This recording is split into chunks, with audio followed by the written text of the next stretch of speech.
Everyone keeps telling you to heal. But what if that's why you're still exhausted? You've been healing for years, yet peace still feels temporary.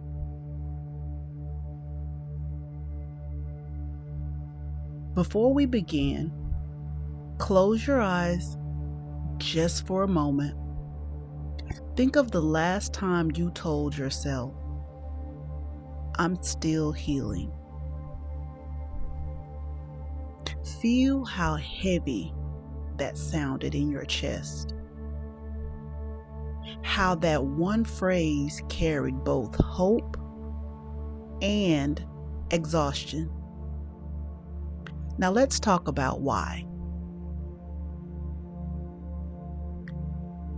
I got tired of being tired. Tired of journaling every ache, scripting every journal, hoping one more ritual or affirmation would finally fix me. I had some success. I had proof. But what I didn't have was rest. And that was the first crack in the illusion. It's not that I wasn't satisfied with my life. I just knew deep down I was meant for more.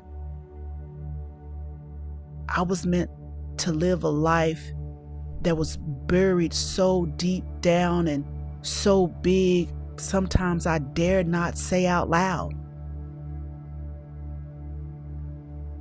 And yet I could have lived the rest of my life at a comfortable survival level. How would anyone know? As long as I had the bare minimum to keep up appearances, no one could feel that ache. No one could know that I was frustrated, borderline depressed.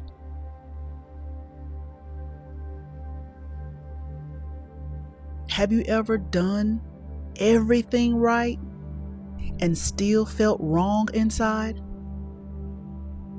That quiet ache that no one can diagnose, pray away, motivate you to get rid of it. That's where I lived for years.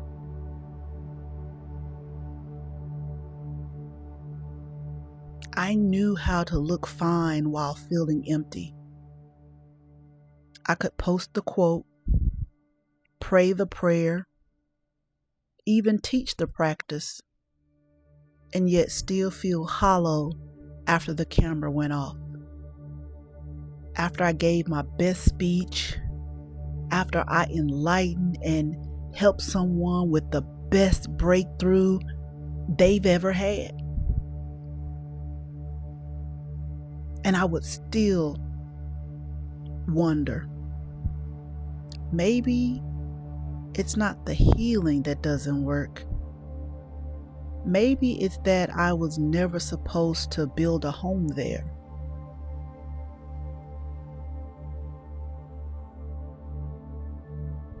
They told me healing was the destination. But the truth is, healing was just a hallway. I wasn't broken. I was looping through programs that kept my nervous system searching for a wound that no longer existed. Anytime I didn't meet a deadline I set for myself, I labeled it as wrong. I labeled me wrong. And when I didn't get rescued, I got frustrated. I would even get jealous and disappointed when I saw others having the success I thought I should have. I would look at some people and I would compare their good deeds for what I thought were bad deeds and how I was more deserving of that very exact same thing that they were either enjoying or was not even caring about because it was so normal in their life. And all of that became proof that I needed more programs and courses to fix this wound.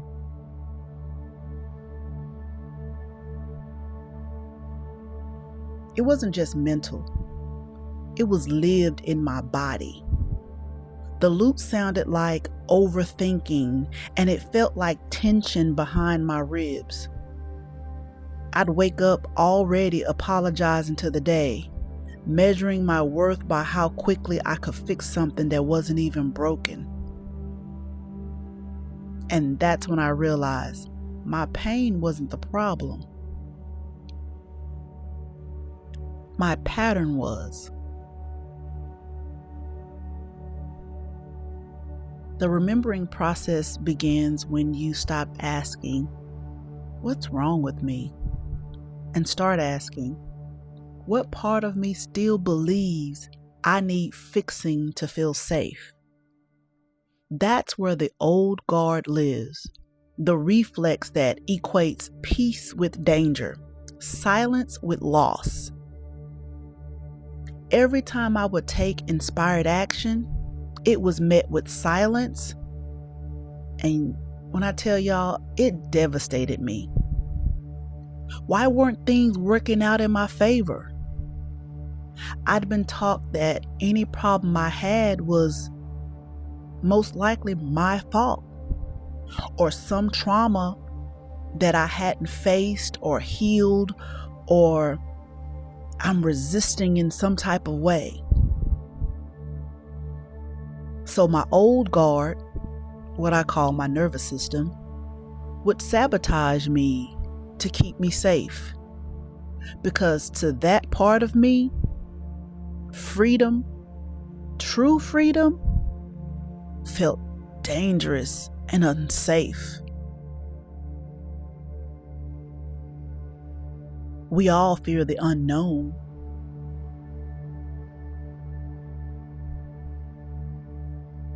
The day I stopped asking what was wrong with me was the day the noise got loudest. My mind panicked, searching for the next thing to fix, because stillness felt unsafe. But I stayed. I let the discomfort speak. And in that silence, I heard the truth. Peace was never gone. I was just sprinting past it.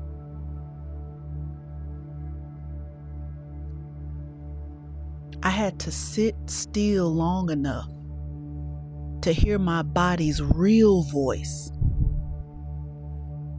to notice how my chest would tighten every time I would say, "I'm getting better." Because even that phrase implied I wasn't already whole. I even noticed every time I tried something new, or when I was about to elevate in some type of way that would be life-changing for my good, I would feel this fear at my feet. That same feeling children feel when they think a monster is underneath their bed. And I couldn't pray that feeling away. I couldn't say enough affirmations or script it away. I couldn't meditate it away. And no one knew. I told everyone about these fears, and no one could help me. And the biggest thing I noticed was that knot in the pit of my stomach. Whenever I said affirmations about wealth, expansion, being the first millionaire in my family, living in Orange County in a beachfront property. Oh, that knot, I couldn't shake it. And that's when I stopped healing and started remembering.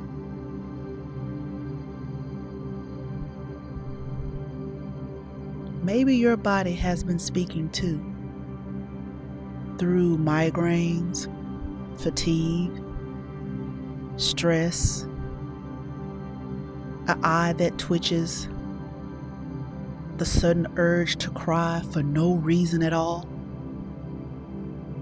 It's not betraying you, it's briefing you.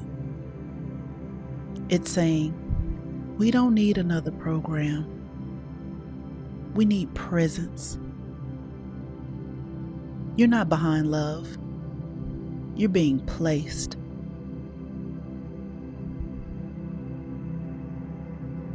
Healing was the training ground. Remembering is the homecoming. Healing asks you to polish the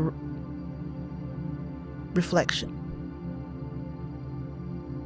Remembering reveals you were the light the whole time.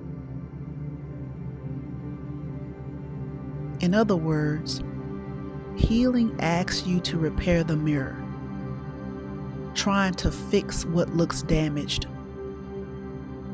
on the outside. But you were never the reflection.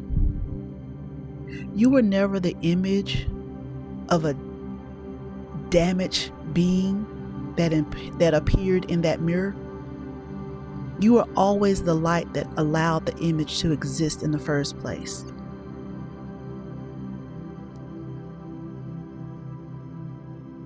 My dear, here's your reminder.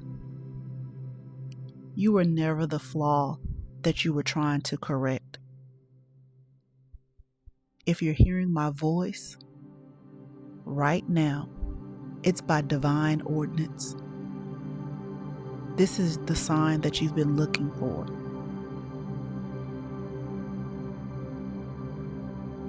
Imagine standing before the mirror now, seeing not your reflection, but the light pouring through it. You were never the crack, never the smudge, never the surface that shattered. You were the sun trying to remember itself through the glass. So take a breath right here. Let the room know you're finished performing for healing. You are the evidence that wholeness was always available.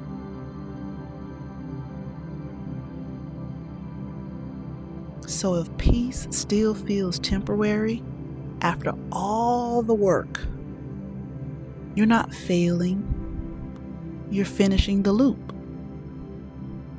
Stop trying to heal what was never broken. Rest isn't the reward, it's the real work.